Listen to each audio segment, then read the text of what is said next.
Hello बच्चों, आप लोग कैसे हैं? आशा करते हैं कि आप लोग अच्छे होंगे और अच्छे नॉलेज के लिए आप लोग देख रहे हैं ज्योति रंजन बायोलॉजी यूट्यूब चैनल। अभी तक आपने अगर सब्सक्राइब नहीं किया है तो सब्सक्राइब कर लीजिए, लाइक कीजिए और इसे शेयर कीजिए ताकि अधिक से अधिक बच्चों के पास यह वीडियो पहुंच सके। देखिए, ये प्रिंसिपल ऑफ इनहेरिटेंस यानी जेनेटिक्स का ये थर्ड लेक्चर है। प्रीवियस लेक्चर में हम लोगों ने सम जेनेटिकल टर्म का स्टडी किया था। तो देखिए, सम जेनेटिकल टर्म की बात अगर हम लोग करें तो हमने कैरेक्टर के बारे में पढ़ा था, ट्रेट के बारे में पढ़ा था, जीन के बारे में पढ़ा था और एलील के बारे में। नेक्स्ट हम लोगों ने होमोजाइगस को पढ़ा, हेट्रोजाइगस को स्टडी किया, हेमीजाइगस को किया, डोमिनेंट एलील को किया, रिसेसिव एलील को किया, फिनोटाइप को किया, जीनोटाइप, फिनोकॉपी। इन सारे को हम लोगों ने प्रीवियस क्लास में स्टडी किया और साथ साथ मोस्ट इम्पॉर्टेंट एक hybrid vigour and in breeding depression पढ़ा था। साथ साथ जीनोम का स्टडी हम लोगों ने किया था प्रीवियस क्लास में, जो लेक्चर 2 में हुआ था। आज हम लोग लेक्चर 3 जेनेटिक्स का स्टार्ट कर रहे हैं।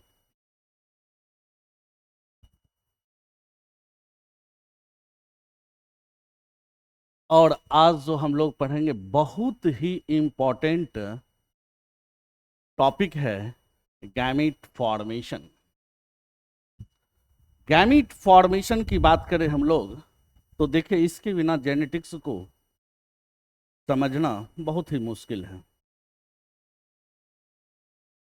अगर गैमीट का फॉर्मेशन आपको करने नहीं आएगा तो आप dihybrid cross, monohybrid, trihybrid cross या फिर जो जेनेटिक्स में न्यूमेरिकल बेस्ड क्वेश्चन आते हैं उसमें आपको प्रॉब्लम होगी। तो इसलिए हम लोगों को आज बेसिक लेवल पढ़ना है गैमीट फॉर्मेशन।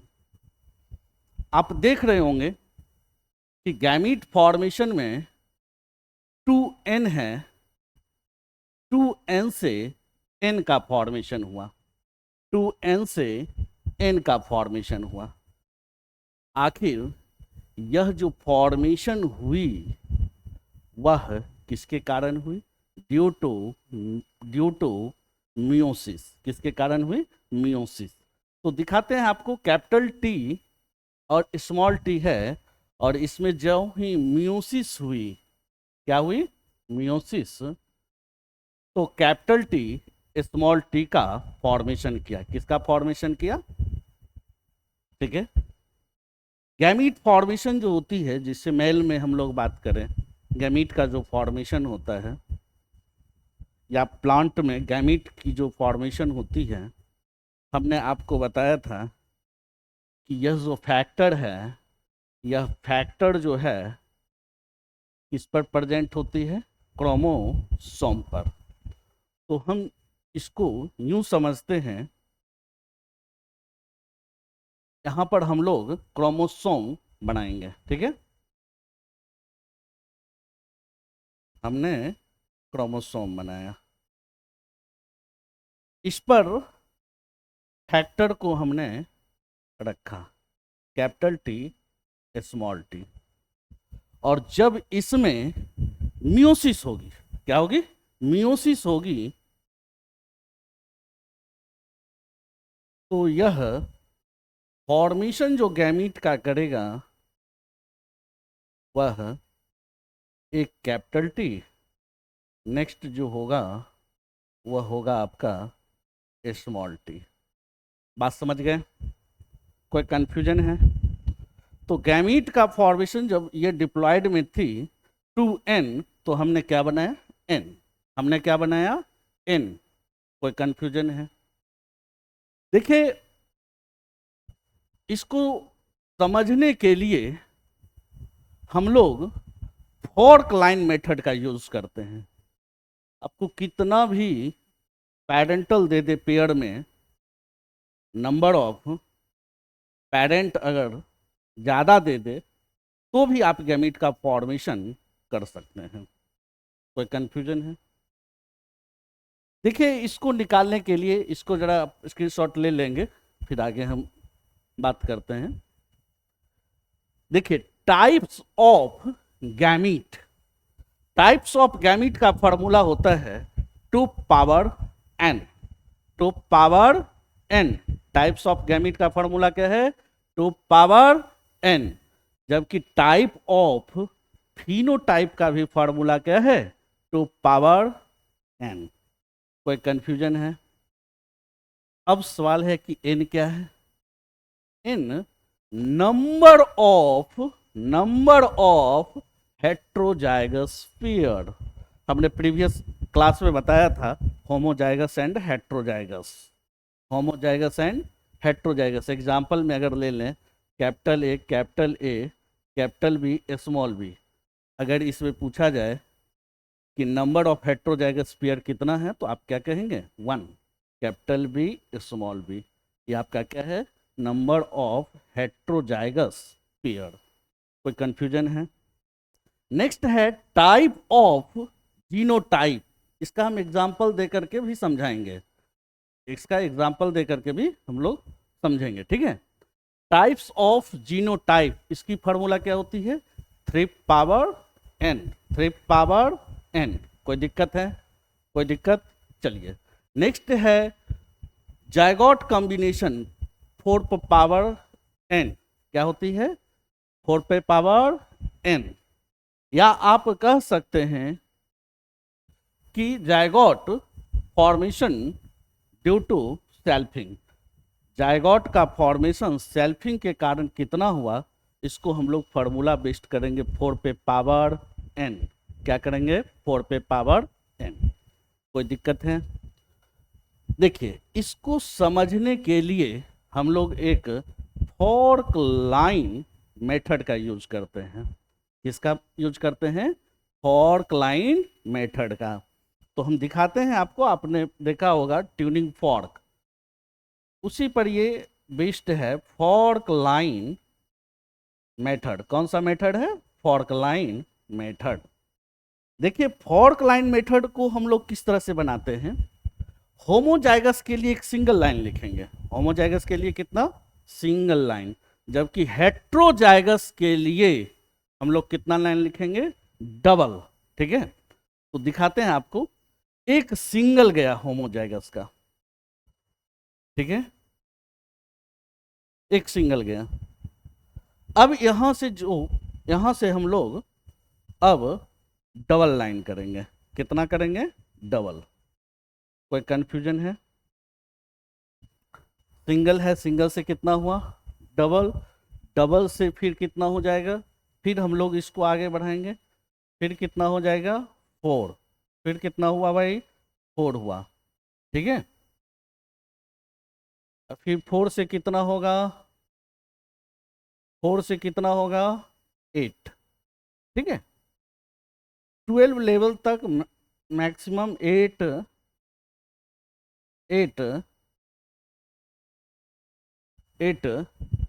गैमीट के फॉर्मेशन तक ही रहता है मैक्सिमम, ठीक है, इससे ज़्यादा नहीं आता है। तो हम लोग एग्जाम्पल पर इसको समझते हैं, ठीक है। इसको आप स्क्रीनशॉट ले लीजिएगा आप।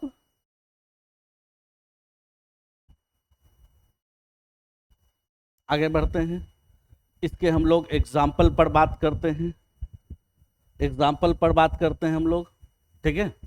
चलिए, एग्जाम्पल में अगर बात करें, ए नंबर, हम लोग ए नंबर लेते हैं। Capital A, capital A, capital A, capital ए। अगर इसमें आपको निकालना है टाइप्स ऑफ गैमीट, आपको क्या निकालनी है? Types of types of gamete what अगर दे दिया तो आप कैसे निकालेंगे? तो इसमें देखना है कि इसमें नंबर ऑफ हेट्रोजाइगस पेयर कितना है। तो n इजकल टू कितना है? n इजकल टू कितना है? हेट्रोजाइगस पेयर एक भी नहीं है, ये होमोजाइगस है। क्या है? होमोजाइगस। और टाइप्स ऑफ गैमीट का फॉर्मूला क्या होता है? टाइप्स ऑफ गैमीट का फॉर्मूला क्या होता है? To power n। n क्या है आपका? n क्या है? 0। और टू पावर 0 कितना होता है? 1। कितना होगा बताइए? 1। ठीक है, कोई कंफ्यूजन है? कोई कंफ्यूजन है? इसको हम फॉर्क लाइन पर भी दिखा देते हैं। फॉर्क लाइन पर क्या होगा? कैपिटल ए एक सिंगल है, इसका गैमीट क्या बना? कैपिटल ए, सिर्फ ओनली कैपिटल ए बना। कोई कंफ्यूजन है? 1 टाइप्स ही गैमीट बनेंगे। कितने टाइप्स बनेंगे? 1 टाइप्स। ठीक है, नेक्स्ट है आपका B number, capital A small A. बात समझ गए? Capital A small A. अगर इसका हम लोग निकालेंगे types of gamete, types of gamete, तो n इजक्वल टू कितना है बताइए? n इजक्वल टू कितना है? सॉरी 1। कितना है? n इजक्वल टू कितना? 1। और टाइप्स ऑफ अगर गैमीट इसका हमको निकालना है, टाइप्स ऑफ अगर गैमीट इसका निकालेंगे तो 2 पावर n। और 2 पावर n कितना है? 1। तो इसका क्या आंसर हो जाएगा? 2। इसको फॉर्क लाइन पर दिखा देते हैं। हमने क्या बताया था अभी जस्ट इससे प्रीवियस हमने बताया कि जब हेट्रोजाइगस कंडीशन में रहेगा तो डबल लाइन होगी। क्या होगी? Double line. कोई कंफ्यूजन है? तो इसको हम लोग कैपिटल ए को लिखेंगे कैपिटल ए स्मॉल ए। यानी यहाँ पर कितना टाइप्स का गैमीट बना? 2 टाइप्स की। कितने टाइप्स की बनी बताइए? 2 टाइप्स की। ठीक है, नेक्स्ट हम लोग सी नंबर ले लेते हैं। Capital A small B. अब इसका निकालना है अगर टाइप्स ऑफ गैमीट, अगर इसका टाइप्स ऑफ गैमीट निकालना है तो किस तरह से निकालेंगे? n कितना है? हेट्रोजाइगस पेयर कितना है? 1। यह हेट्रोजाइगस नहीं है, यह क्या है आपका? होमोजाइगस। क्या है? होमोजाइगस। कोई कंफ्यूजन है? कोई दिक्कत है? ठीक है, तो इसको अगर टाइप्स ऑफ गैमीट निकालना है तो 2 पावर कितना? n। और 2 पावर n कितना है? 1। इट मीन्स यहाँ पर टाइप्स ऑफ गैमीट कितना निकलेगा? 2। कोई कंफ्यूजन है? इसको हम बताते हैं। अब यहाँ पर ले लेते हैं, इसका क्या बनेगा? Capital A. और इसका क्या बनेगा? Capital B.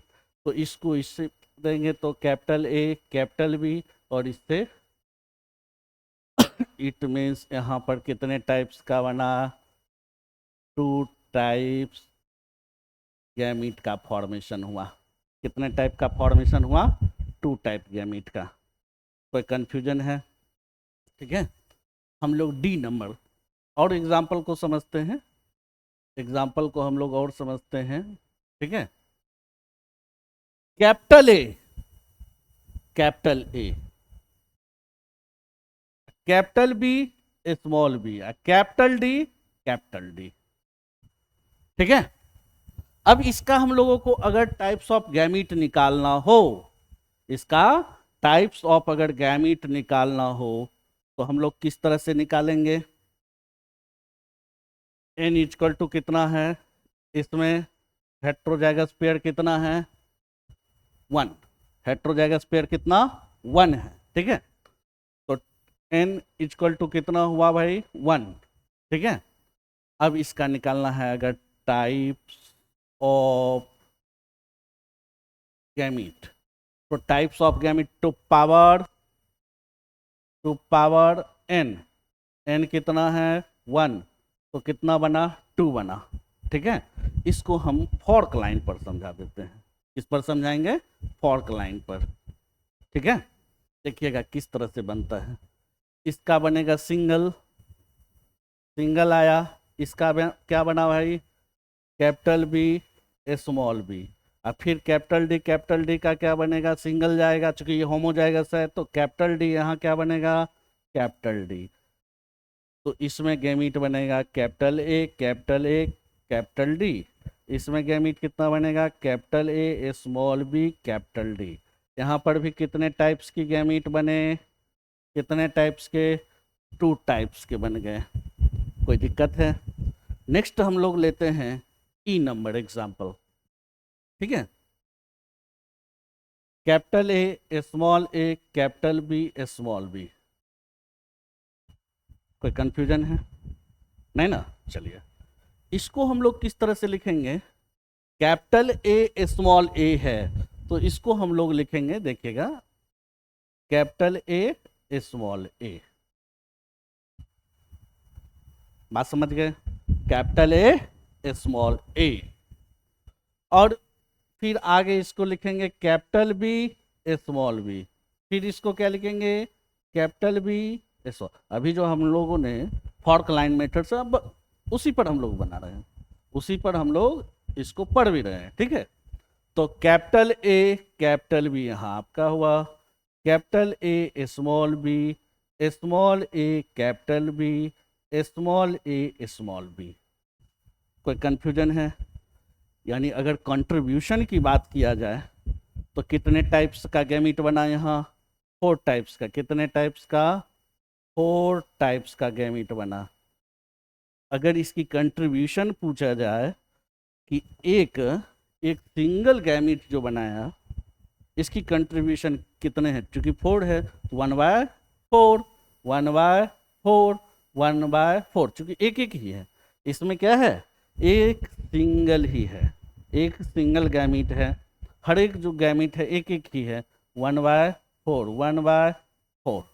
बात समझ में आ गया, कोई कंफ्यूजन है, बात समझ में आया, कोई दिक्कत नहीं ना, चलिए। तो इसको आप लोग कीजिए, स्क्रीनशॉट लीजिए।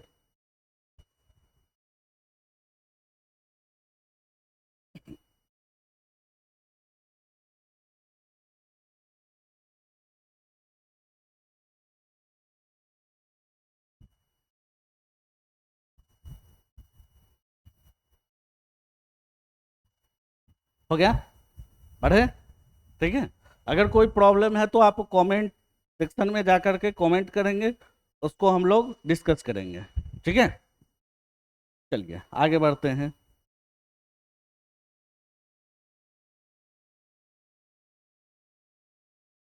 नेक्स्ट है आपका, इंपॉर्टेंट भी है ये, पुनीत स्क्वायर, या फिर इसको चेकर बोर्ड मेथड भी बोलते हैं।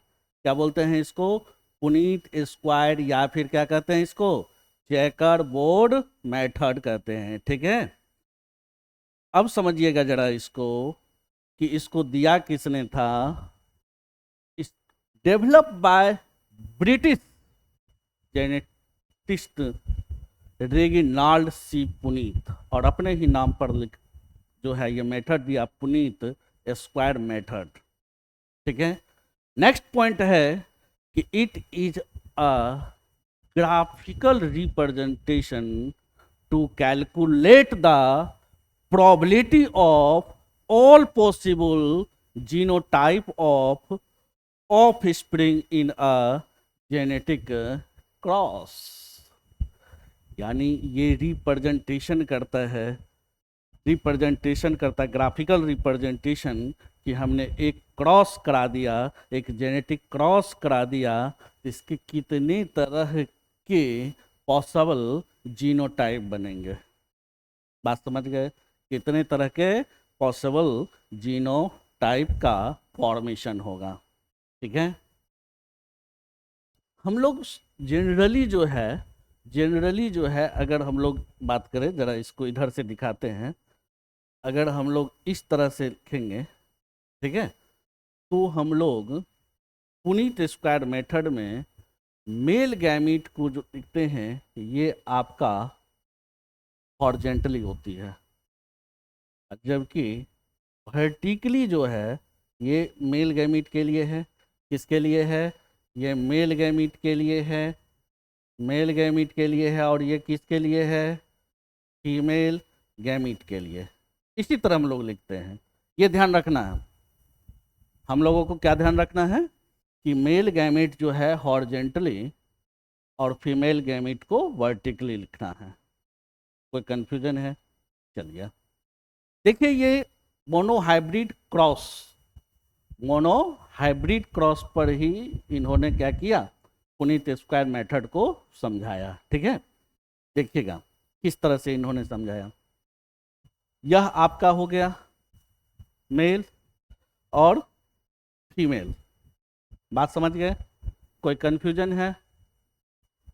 तो हम लोग जो है कैपिटल टी यह जो है आपका ये मेल के लिए है, और यह जो है आपका फीमेल के लिए।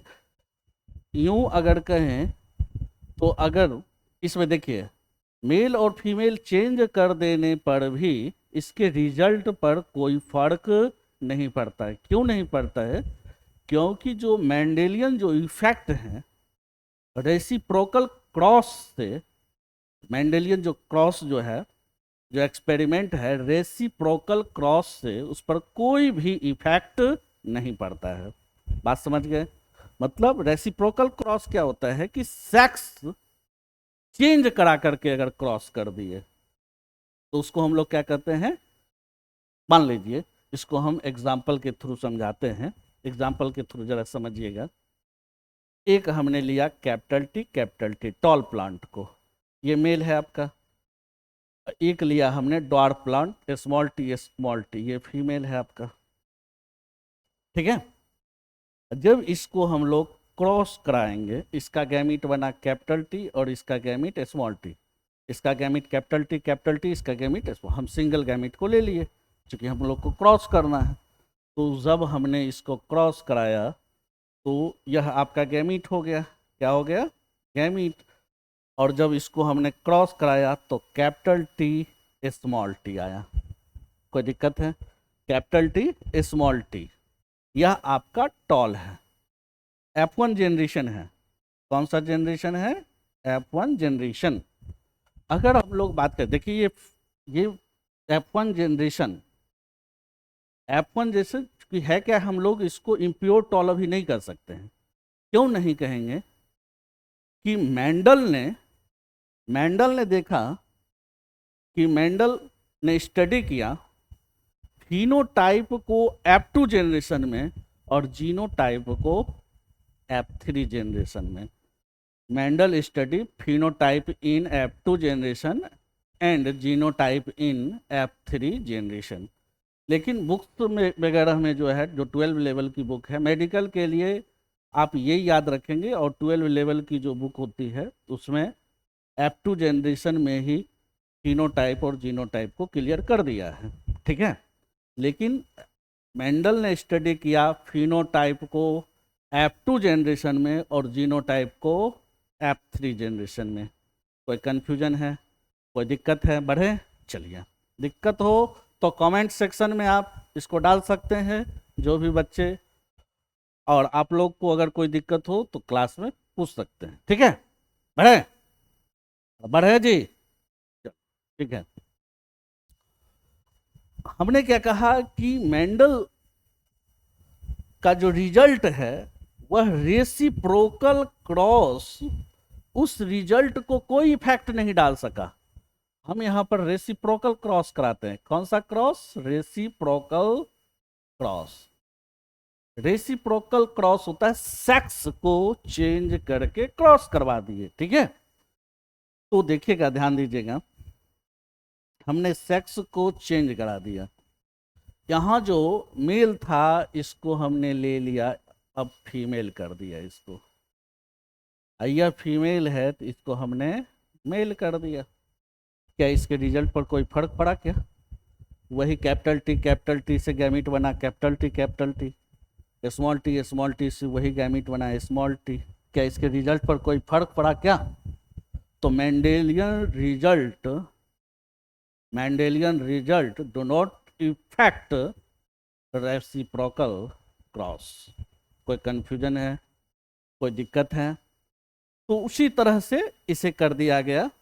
यहाँ कैपिटल टी स्मॉल टी है, तो यहाँ भी कैपिटल टी स्मॉल टी। ठीक है, जब इसको इससे क्रॉस करा दिया, इसको इससे क्या करा दिया, क्रॉस करा दिया। ठीक है, तो यहाँ क्या आया, कैपिटल टी कैपिटल टी। कोई कंफ्यूजन है, कोई दिक्कत है? चलिए, और इसको जब इससे क्रॉस करा, इस गैमीट से, तो कैपिटल टी स्मॉल टी आया। क्या आया भाई बताओ, कैपिटल टी स्मॉल टी आया। ठीक है, फिर इस वाले को, इस वाले गैमीट को इस गैमीट से क्रॉस करा देंगे, तो कैपिटल टी स्मॉल टी आया, कैपिटल टी स्मॉल टी। ऐसा नहीं है कि देखिए यहाँ अगर क्रॉस करा रहे तो ऐसा नहीं है कि स्मॉल टी कैपिटल टी लिख देंगे, नहीं। पहले अगर डोमिनेंट कैरेक्टर की जीन हो तो पहले हम लोग डोमिनेंट कैरेक्टर के ही जीन को लिखते हैं। कोई कंफ्यूजन है, कोई दिक्कत है? चलिए आइए, अब इसको हम लोग इससे क्रॉस करा देंगे, इस गैमीट को इससे, तो क्या चला आया, स्मॉल टी स्मॉल टी। कोई कंफ्यूजन है? तो आप इसमें देख रहे होंगे, इसमें आप देख रहे होंगे, पहले इसको आप क्या कीजिए, स्क्रीनशॉट ले लीजिए, फिर आगे बढ़ते हैं।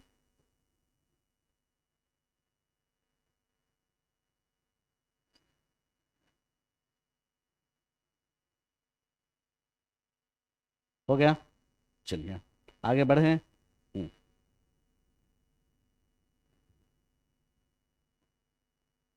अब इसको जरा देखिएगा, जरा ध्यान देना। अब यहां पर कैपिटल टी कितने हैं, सिंगल है, कितना है बोलिए, सिंगल। और टोटल कितना बना है, जैगॉट प्रोड्यूस हुई है, 4। कितने, 4, 4 प्रोड्यूस हुई है। ठीक है, अब यहां पर कैपिटल टी 1 है, कैपिटल टी स्मॉल टी कितने हैं, 2 हैं, और स्मॉल टी कितने हैं, सिंगल। यानी कैपिटल टी आउट ऑफ 4 में 1 है।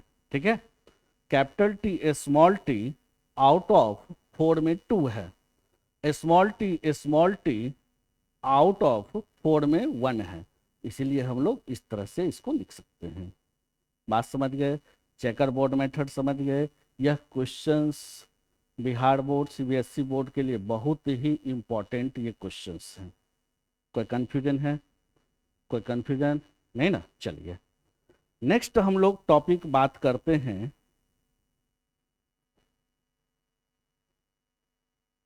मैंडलिज्म। देखिए मैंडलिज्म क्या होती है। मैंडल भाई साहब का जन्म और हमारा जन्म दोनों एक ही दिन हुआ, दोनों एक ही दिन हुआ। ठीक है, दिन बोला, ईयर नहीं बोला। उनका भी जन्म और मेरा जन्म दोनों एक दिन हुआ, ये मत समझ आना फाल मार रहे हैं। हाँ, उनका भी जन्म 22 जुलाई को है और मेरा भी जन्म, दोनों का बर्थ जो है 22 जुलाई है। बात समझ गए? कोई दिक्कत है, कोई कंफ्यूजन? देखिए मैंडलिज्म, इसको हम लोग इंग्लिश कहते हैं मैंडलवाद। इनका पूरा नाम जो है ग्रेगर जॉन मैंडल, इनको शॉर्ट में जीजे मैंडल भी कहते हैं। क्या कहते हैं इनको, जी जे मैंडल। जीजे मैंडल बोलेंगे, जीजा मैंडल नहीं। ठीक है, 1822 में 1822 में इनका जन्म हुआ और 1884 में इनकी लीला क्या हो गई, समाप्त हो गई, डेथ कर गए। ब्राइट डिजीज के कारण ये डेथ कर गए। कोई कंफ्यूजन है और कोई दिक्कत किसी बच्चे को नहीं ना? चलिए नेक्स्ट है पॉइंट, मैंडल जो है, मैंडल का जो बर्थ जो हुआ था वो ऑस्ट्रिया में हुआ था। कहाँ हुआ था, ऑस्ट्रिया। ठीक है, याद रखिएगा, ऑस्ट्रिया में हुआ था। कहाँ हुआ था, ऑस्ट्रिया में। फर्स्ट ऑप्शन देगा कि मैंडल का जन्म कहाँ हुआ था, तो फर्स्ट ऑप्शन देता है ऑस्ट्रेलिया। तो जरा ध्यान देना है, जरा ध्यान देना है, ऑस्ट्रेलिया नहीं, क्या ऑस्ट्रिया। बात समझ गए? कोई कंफ्यूजन है, कोई दिक्कत? ठीक है। नेक्स्ट है, नेक्स्ट पॉइंट है इसमें, देखिए ये जो थे एक मॉनिस्ट्री, मॉनिस्ट्री हम लोग कहते हैं पादरी को, ठीक है, मॉनिस्ट्री में, ये मॉनिस्ट्री में क्या थे? मॉन्क थे। बात समझ गए? हाँ, क्यूरेटर थे, क्यूरेटर जो गार्डन वुडन देखने वाले थे, ठीक है। तो इन्होंने वहीं पर से एक्सपेरिमेंट स्टार्ट किया। कोई कंफ्यूजन है, कोई कंफ्यूजन है? एक सिलेसिया विलेज था, वहां पर इनका जन्म हुआ था, सिलेसिया विलेज था, ठीक है। और ऑस्ट्रिया, ऑस्ट्रिया जो थी कंट्री, और ब्रून सिटी, कौन सा सिटी में हुआ था? ब्रून सिटी में हुई थी। कोई कंफ्यूजन है? देखिए मेंडल ने सबसे पहले जो एक्सपेरिमेंट जो किया था ना, सबसे फर्स्ट एक्सपेरिमेंट उन्होंने राजमा पर किया था। किस पर किया था? राजमा पर। लेकिन वो अनसक्सेस रहे, तो तुरंत उन्होंने चेंज कर करके गार्डन पी पर उन्होंने एक्सपेरिमेंट किया। कोई कंफ्यूजन है? यानी नेक्स्ट जो पॉइंट है, Mendel performed hybridization experiments on garden pea plant, जिसको हम लोग साइंटिफिक नेम के रूप में पीसम सटाइवम। कई दफे ये क्वेश्चन पूछा जा चुका है, गार्डन पी मेंडल ने एक्सपेरिमेंट किस पर किया था? तो आप क्या कहेंगे? गार्डन पी या फिर पीसम सटाइवम। और सबसे पहले एक्सपेरिमेंट उन्होंने किस पर किया था? राजमा पर। लेकिन वो फेल्योर हो गए, लेकिन वो क्या हो गए? फेल्योर हो गए। कोई कंफ्यूजन है? उन्होंने एक्सपेरिमेंट 7 इयर्स किया था। कितने समय किया था? 7 इयर्स, यानी 1856 से 1863 तक, ठीक है। 56 टू 63 इन्होंने वर्क स्टार्ट किया 56 में, और वर्क कंप्लीट किया, यानी टोटल इनको कितने समय लग गए? 7 इयर्स। कोई कंफ्यूजन है? कोई कंफ्यूजन है? ठीक है। और इन्होंने जो एक्सपेरिमेंट किया 1865 में, 1865 में इन्होंने क्या कर दिया? पब्लिश्ड कर दिया अपने एक्सपेरिमेंट को। कोई कंफ्यूजन है? लेकिन मेंडल साहब जो थे, अपने एक्सपेरिमेंट को बिना समझाए ही वो क्या हो गए? डेथ कर गए। किडनी की डिजीज थी, ब्राइट डिजीज थी, 1884 में वो क्या कर गए? डेथ कर गए। कोई कंफ्यूजन है? ठीक है, हम लोग आगे बात करेंगे कि वो अपने एक्सपेरिमेंट को क्यों नहीं समझा पाए, ठीक है। तो आफ्टर 16, यानी उनकी जो डेथ हुई 1884 में हुई, after 16 years of Mendel death in 1900, his postulated लिखी हुई होगी, were rediscovered by 3 scientists। इन्होंने वर्किंग इंडिपेंडेंटली, इन्होंने इंडिपेंडेंटली वर्क किया, यानी मेंडल जो थे, मेंडलिज्म जो थी, इन्होंने रीवर्क उस पर किया, रीडिस्कवर्ड किया। आप कह सकते हैं कि जो मेंडल जो थे, मेंडलवाद की उन्होंने पुनः खोज कर दी। बात समझ गए? आफ्टर 16 ईयर, इसीलिए जेनेटिक्स थोड़ा टफ भी होता है। मेंडल साहब ने 1865 में पब्लिश कर दिया, और 35 वर्ष तक 35 इयर्स उसको समझने वाला कोई नहीं था। जब अदर साइंटिस्ट नहीं समझ पा रहे थे, तो आप लोग को थोड़ा समझना थोड़ा मुश्किल होगा ना, क्या जी? अरे होगा कि नहीं?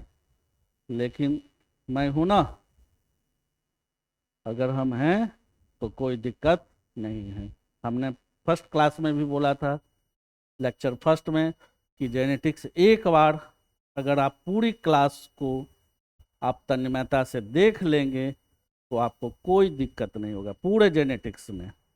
ठीक है, तो 3 साइंटिस्ट वर्किंग इंडिपेंडेंटली, कोई दिक्कत है। अब 3 साइंटिस्ट कौन थे? एक फर्स्ट जो थे उनका नाम था कार्ल कॉरेंस। फर्स्ट जो थे वो उनका नाम क्या था? Carl Correns.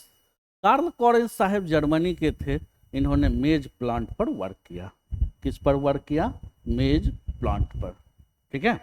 नेक्स्ट साइंटिस्ट हैं ह्यूगो डी ब्रीज। ये हॉलैंड के थे। इन्होंने इवनिंग प्राइम रोज पर वर्क किया।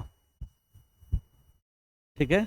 और थर्ड जो साइंटिस्ट थे एरिक वॉन शेरमार्क, जो ऑस्ट्रिया के ही थे। इन्होंने डिफरेंट फ्लावरिंग प्लांट पर वर्क किया। तो तीनों साइंटिस्ट का नाम याद रहेगा। कौन से? Carl Correns, second Hugo de Vries, third Erich von Tschermak. इसकी चर्चा थोड़ा कम देता है बुक में, इसकी चर्चा कम होती है। ठीक है, लेकिन 3 साइंटिस्ट ने किया था। कार्ल कॉरेंस ने किया, नेक्स्ट है Hugo de Vries, Erich von Tschermak. ठीक है, कोई कंफ्यूजन है? और बाद में जा कर करके ह्यूगो डी ब्रीज ने इसको रीपब्लिश्ड किया। रीपब्लिश्ड किया मेंडल रिजल्ट को फ्लोरा मैगजीन में। किस मैगजीन में? फ्लोरा मैगजीन में इन्होंने इसको पब्लिश्ड कर दिया। जो मेंडल की जो रिडिस्कवर्ड हुई, जो रिजल्ट जो मिला, उसको इन्होंने फ्लोरा मैगजीन में। ठीक है। और ये जो साइंटिस्ट थे मेंडल साहब ने भी जो 1865 में, ठीक है, जो मैगजीन जो था उसका नाम था नेचर फॉर सेंडर वेरिंग। कौन सा था? नेचर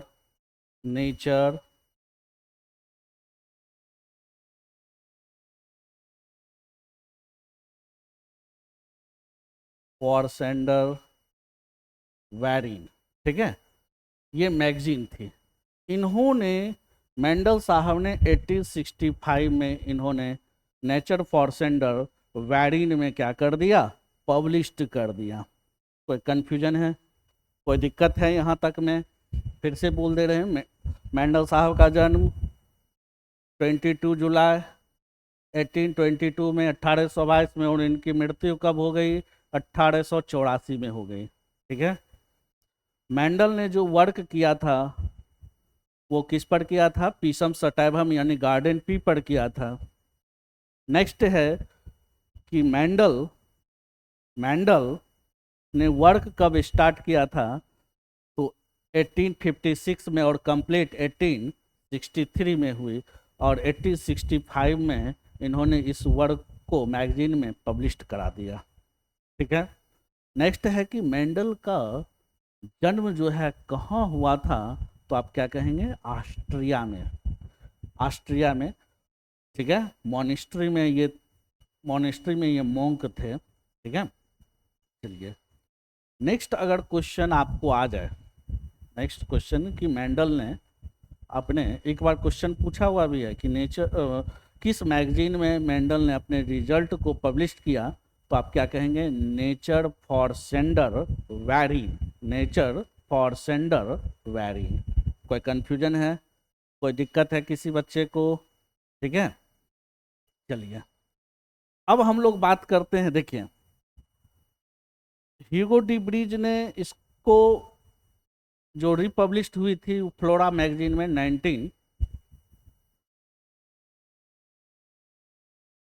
1901 में इसको पब्लिश किया था। ठीक है। और कार्ल कॉरेंस जो थे, इन्होंने converted to postulated of Mendel into 2 law of heredity.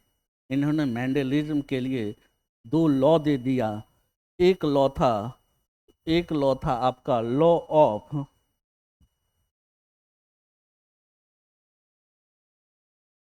Of dominance. कौन सा लॉ था भाई बताइए? Law of law of segregation, law of segregation, dominance को इन्होंने नहीं दिया था, लॉ ऑफ सिग्रीगेशन। नेक्स्ट इन्होंने दिया था लॉ ऑफ इंडिपेंडेंट, इंडिपेंडेंट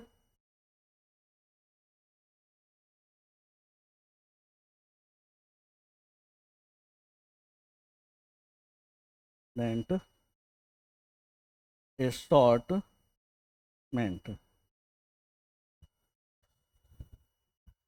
कोई कंफ्यूजन है? लॉ ऑफ डोमिनेंस को इन्होंने नहीं दिया था, लॉ ऑफ डोमिनेंस को इन्होंने नहीं दिया था। कार्ल कॉरेंस ने दो ही दिया था, एक law of segregation, law of independent assortment. कोई कंफ्यूजन है? कोई दिक्कत है यहाँ तक में? चलिए इसको आप लोग ले लीजिए स्क्रीनशॉट।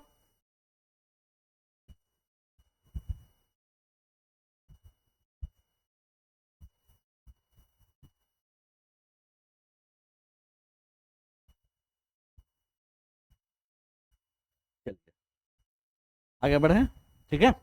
चलिए नेक्स्ट है आपका topic, reason for unrecognisation of Mendel's work, reason for unrecognisation of Mendel work, ठीक है। कोई दिक्कत? चलिए इसमें फर्स्ट पॉइंट है कि Mendel published his work on inheritance of characters in 1865 but several reason it remained unrecognised till 1900। बहुत सारे कारण थे इसमें, कुछ कुछ कारण हम बता देते हैं आपको। सबसे फर्स्ट है कि उस समय जो communication was not easy, communication was not easy, so his work was not widely published. जब कम्युनिकेशन आज आज देखिए कम्युनिकेशन का ये है, आप घर बैठे हैं और आप ऑनलाइन क्लास कर रहे हैं, ऑनलाइन क्लास करते हैं, ठीक है। इतनी सुविधाएं हैं, डिजिटल प्लेटफॉर्म है, फ्लैक्स है, पेपर है, इन सारी चीज़ों से इतना ज़्यादा पब्लिसिटी, घटना कहीं घटी नहीं कि तुरंत पता चल जाता है। तो सबसे फर्स्ट कारण यही था कि उस समय जो कम्युनिकेशन था वो वीक था। बात समझ गए? सेकेंड पॉइंट, सबसे ज्यादा इंपॉर्टेंट, कि ये जो बता जो रहे थे, ये Mendel approach of using mathematical या mathematics was totally new at that time. उस समय जो था ना, मैथमेटिकल टर्म का इन्होंने जेनेटिक्स में उपयोग कर लिया, जो उस समय के लिए बिल्कुल नया था। बात समझ गए? आपने देखा थोड़ा सा इससे पहले हम लोग जब पुनीत स्क्वायर पढ़ रहे थे उस समय हमने आपको बताया, तो ये टोटली न्यू था उस समय, ठीक है। और नेक्स्ट जो है बहुत ही ज़्यादा इम्पोर्टेंट है, बहुत ही ज़्यादा इम्पोर्टेंट है, वह पॉइंट है, Mendel approach of using mathematics was totally new at that time. He could not provide any physical proof for the existence of factor and what they are made of. बता ही नहीं पा रहे थे कि यह किस तरह से बन पा रहा है, ठीक है। जब इसको क्रॉस चेक करना चाह रहा था तो ये बता ही नहीं पा रहे थे। बात समझ गए? जिसके कारण मेंडल का जो रिजल्ट था अनरिकॉग्नाइज रह गया, ठीक है। नेक्स्ट आपका टॉपिक है reason for Mendel success. Question तो सही है कि भाई बहुत सारे साइंटिस्ट थे लेकिन मेंडल ही क्यों सक्सेस हुए, अदर साइंटिस्ट क्यों नहीं सक्सेस हुए? तो इसमें समझिएगा जरा, अदर साइंटिस्ट क्या कर रहे थे कि वन टाइम में मोर देन 2 कैरेक्टर का स्टडी कर रहे थे, मोर देन टू कैरेक्टर, जब ज़्यादा कैरेक्टर का स्टडी किया जाता है तो उसमें दिक्कतें आती हैं। बात समझ गए? कोई कंफ्यूजन है? लेकिन मेंडल साहब जो थे एक बार में 1 और 2 कैरेक्टर का स्टडी कर रहे थे। कोई दिक्कत? चलिए अगला नेक्स्ट पॉइंट है आपका कि अदर साइंटिस्ट कौन थे भाई जो मोर देन 2 कैरेक्टर? कॉल र्यूटर ने टोबैको पर स्टडी किया। किस पर स्टडी किया? टोबैको पर। यहाँ नहीं लिखी हुई है, समझ लीजिए। कॉल र्यूटर जो है इन्होंने टोबैको पर स्टडी किया। किस पर स्टडी किया? टोबैको पर। और 1 time more than 2 character study कर रहे थे, जिसके कारण वो सक्सेस नहीं हुए और मेंडल क्या हो गए? सक्सेस हो गए। ठीक है, इसके आगे यहाँ तक हम लोगों ने पढ़ा। ठीक है, कोई दिक्कत हो तो बताइए, आप स्क्रीनशॉट ले लीजिए इसको।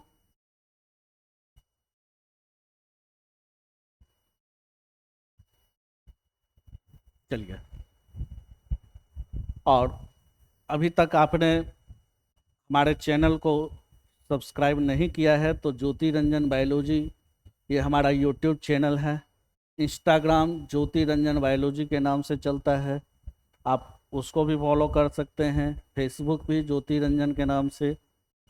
और हमारा टेलीग्राम जो चैनल है Jyoti Ranjan biology research centre, mobile number है 9835244009। ठीक है, तो आप अब लेते हैं आप लोगों से विदा। तब तक के लिए आपको बेस्ट ऑफ लक। नेक्स्ट हम लोगों का जो लेक्चर होगा वह लेक्चर होगा selection of garden pea. Mendel ने गार्डन पी का उपयोग क्यों किया? ठीक है, thank you, best of luck.